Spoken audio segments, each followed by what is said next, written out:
to all the dispossessed youth of Africa, for perpetuation of communion with ancestral spirits through the fight for African freedom, and in the firm faith that the dead, the living, and the unborn will unite to build the destroyed shrines.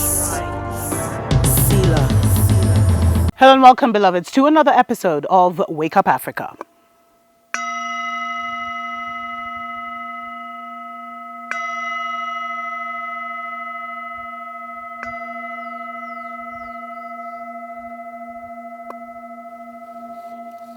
I really do pray that you are doing well, that you are living in your own narrative, that you're really moving into living your best life on your own terms. You're acclimatizing to the new atmosphere that you have worked so hard to be in. And you know, beloveds, it's really, right now we're in a season where it's so much about our faith.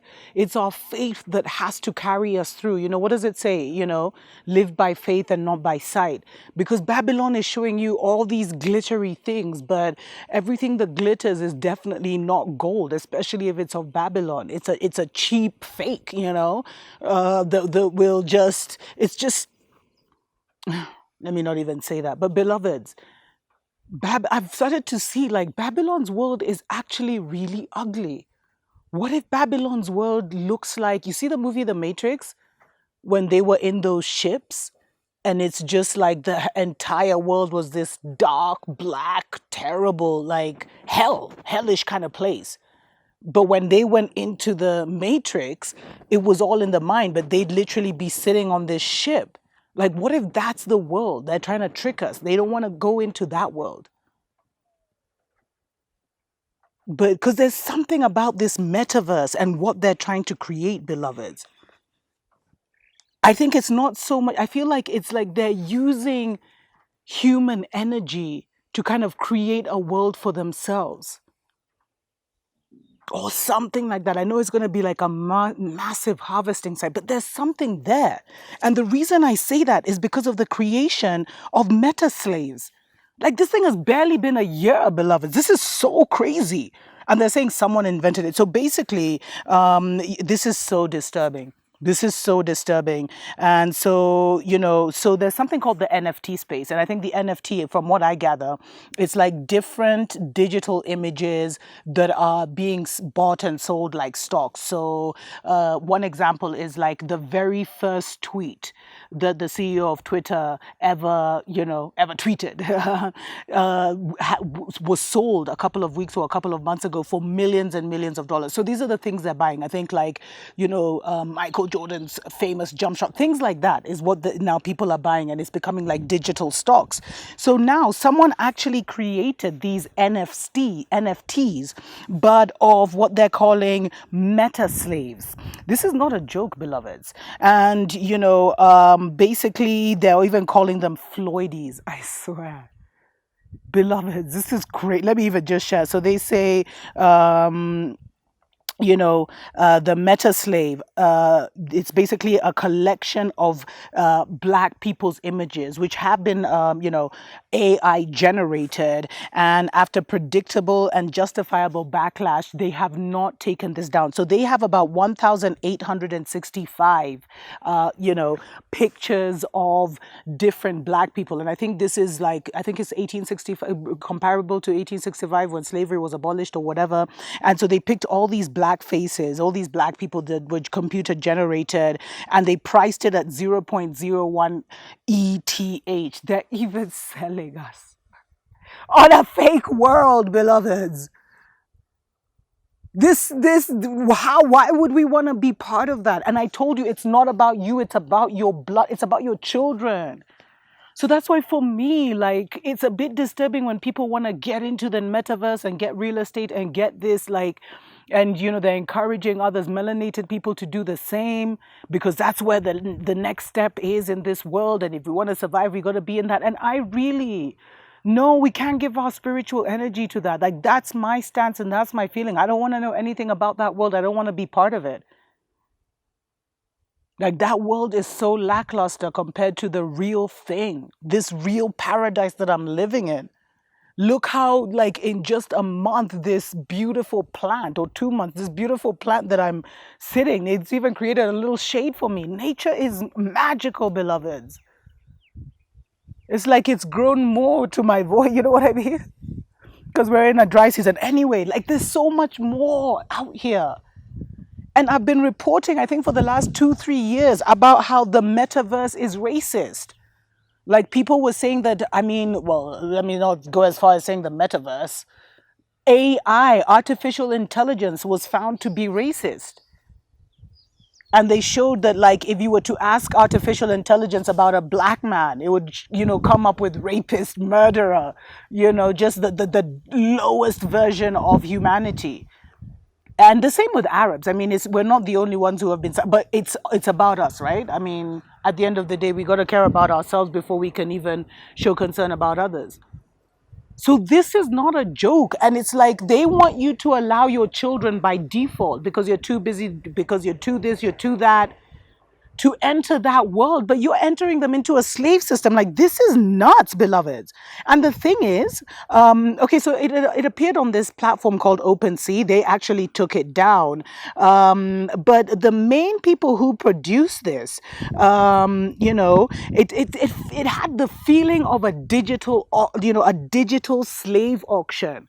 Metaverse has been up for like 2 seconds and they're already having a digital slave auction.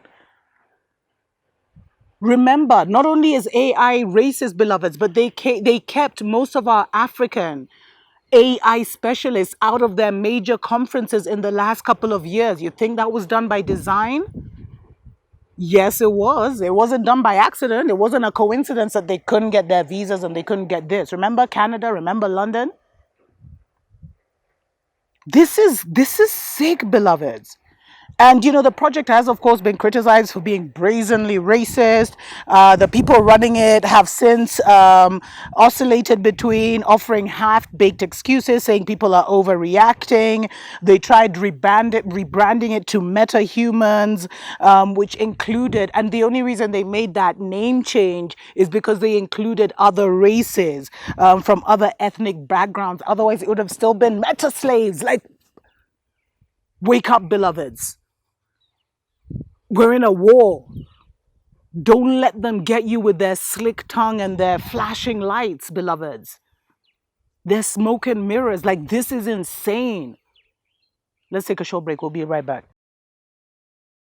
Wake up, wake up, wake up, wake up, wake up, wake up, wake up.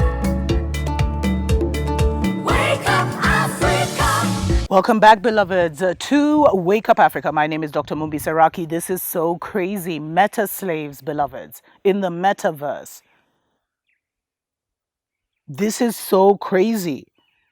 And it hasn't, And the thing is, it's so crazy because initially the project claimed to be in support of Black Lives Matter and to be honoring George Floyd. So they said, hi there, we're glad to inform you that we have launched the first sale of the NFT Metaslave. This project was inspired by Black Lives Matters and is so in honor of George Floyd.